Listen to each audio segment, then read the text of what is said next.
Welcome back to the podcast. I'm so glad you're tuning in today as we continue our deep dive into one of the most debated and essential topics in the history of the church, predestination.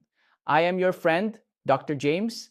This is part 4 of our series. If you've been following along, we've been trying to navigate the complex waters of how God's sovereignty interacts with human choice. Before we jump in, I want to give a massive shout out and acknowledgement to Dr. Ken Wilson. Much of the content and the brilliant lectures we're discussing today are drawn directly from his work and research. His insights are really the backbone of our conversation here. In our previous sessions, we looked at hard determinism and soft determinism. If you remember our conclusion from those talks, it was pretty blunt. We're not buying it.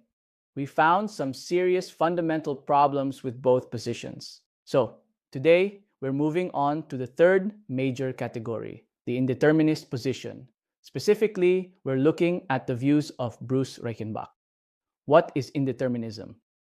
At its core, indeterminism suggests that God chooses to limit his own power. Reichenbach argues that to be truly free means that causal influences do not determine our choices or actions.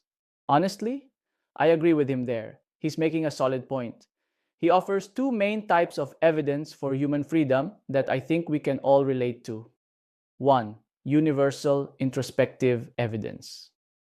This is the intuitive feeling we all have that we make meaningful choices when we could have chosen differently.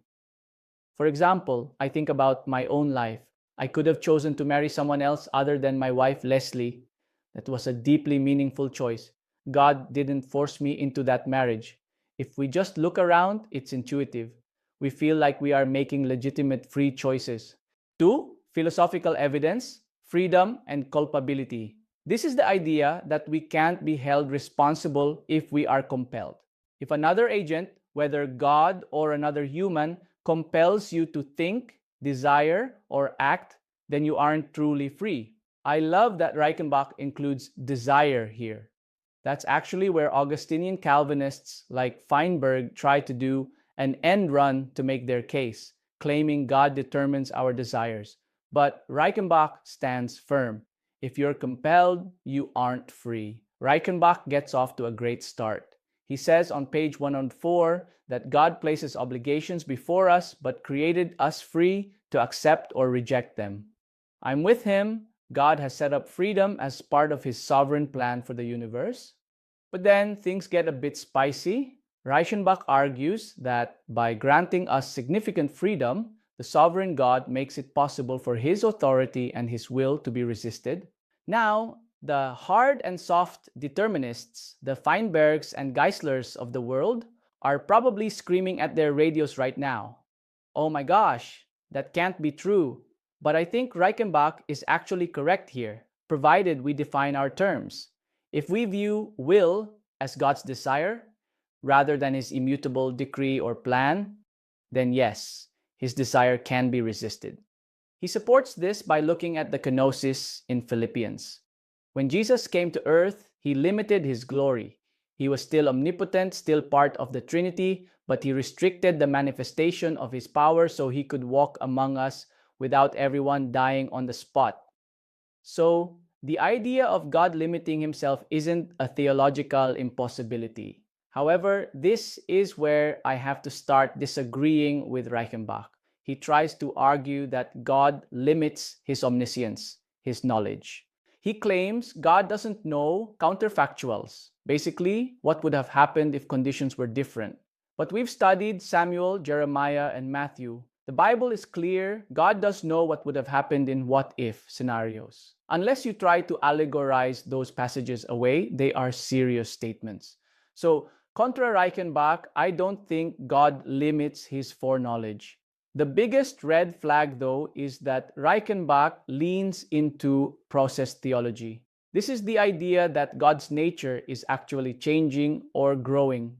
Process theologians split God's nature into two: the primordial nature, the unchanging classical essence of God; the consequent nature, the part of God that is mobile, changing, and reacting to the world.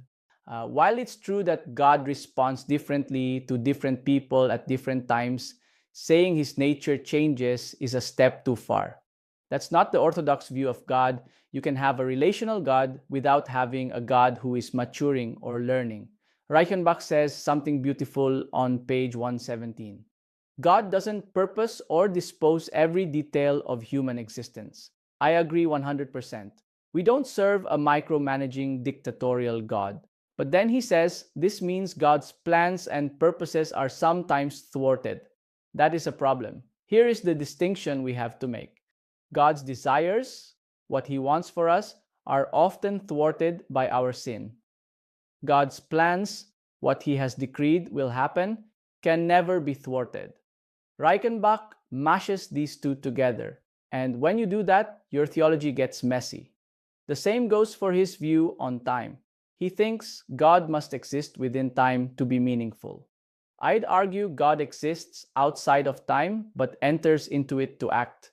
He uses the Lord's Prayer, "Thy will be done," to show that God's will isn't always done on earth. He's exactly right, as long as we understand will there as desire.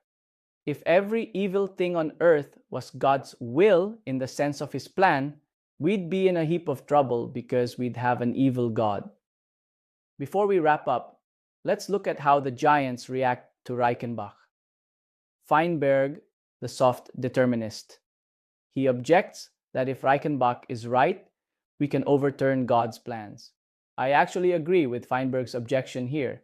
Freedom doesn't mean we can wreck God's ultimate plan, only that we can resist his heart's desire. Geisler. He also takes issue with Reichenbach, but for the wrong reasons. Geisler thinks everything that occurs must accord with God's will. He doesn't quite grasp the plan versus desire distinction. However, Geisler does nail the logic on foreknowledge, pointing out that God can eternally know what we will freely choose without causing it in a manipulative way. But Pinnock, the open theist. He cheers Reichenbach on, saying the Bible shows God dealing with the future as an open question. While I appreciate Pinnock's goal to find a responsive relational God, his open theism method is, in my view, quite mistaken. So, where does that leave us? We've looked at hard determinism, soft determinism, and now indeterminism. All three, in their own way, fall short of the full biblical picture of who God is. We're looking for a God who is sovereign but not a dictator, a God who is relational but not changing in his essence. 3 out of 4 positions are down. Next time, we have to look at open theism. I'll be honest with you, I'm not very optimistic about what we'll find there either, but we have to see it through. Thanks for watching. If you like this video, please share and subscribe. God bless.